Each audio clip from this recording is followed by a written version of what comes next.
Hey everybody, welcome back to part 2 of my video on painting this sort of blacksmith alchemist house. This is my first tutorial video and I'm hoping to make a lot more and to give you an insight on how to use Photoshop to paint.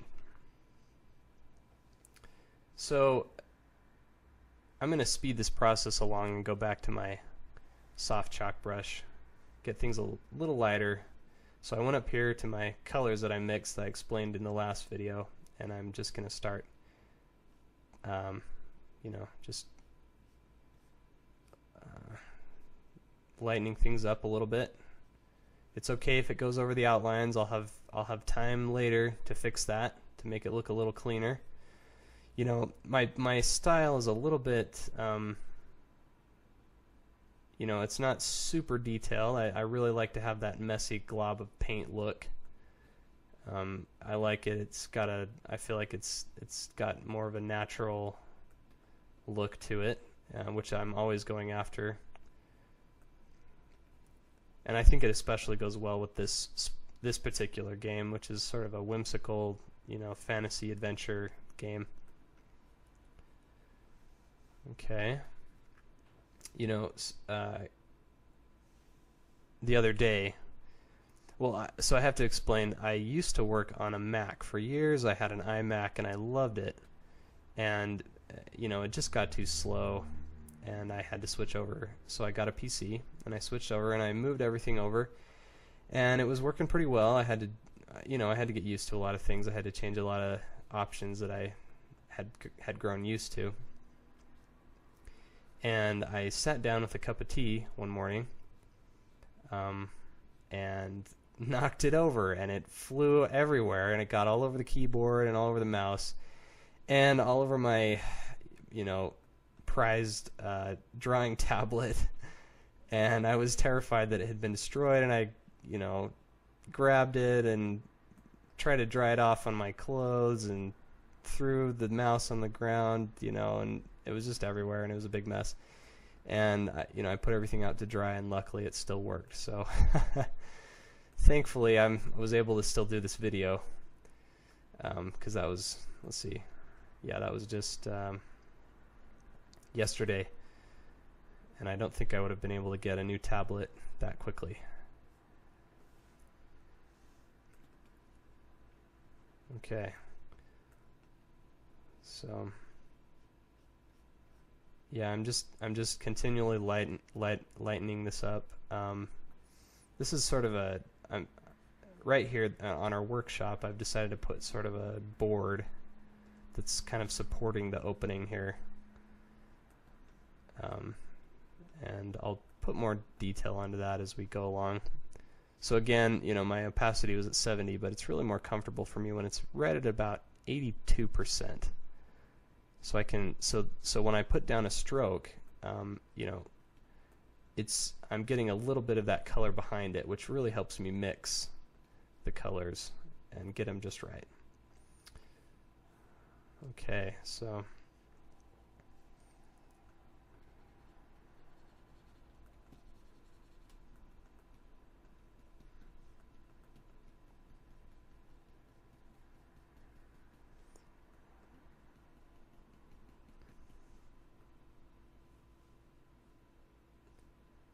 yeah, for part of this video,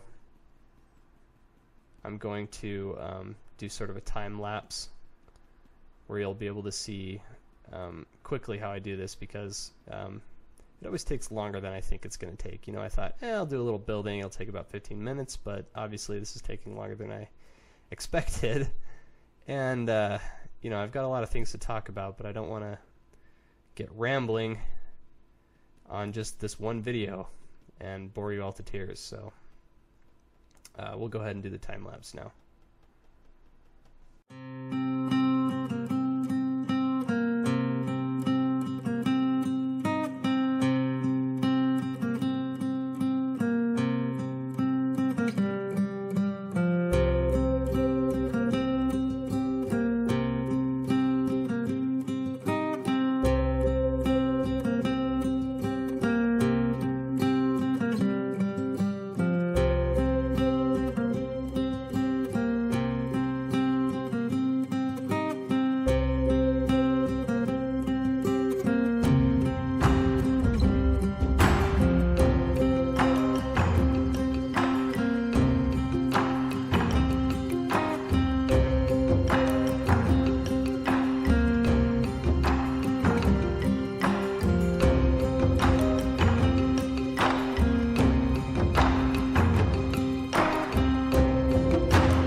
Okay, I'm actually gonna stop right there. Don't think I'm quite finished with this one. I probably need to go back and do a few more things, but that gives you an idea of sort of how I do this, and I hope to do a few more, actually many more videos where I'll talk about design and maybe even some game design. So thanks a lot for watching, and take care.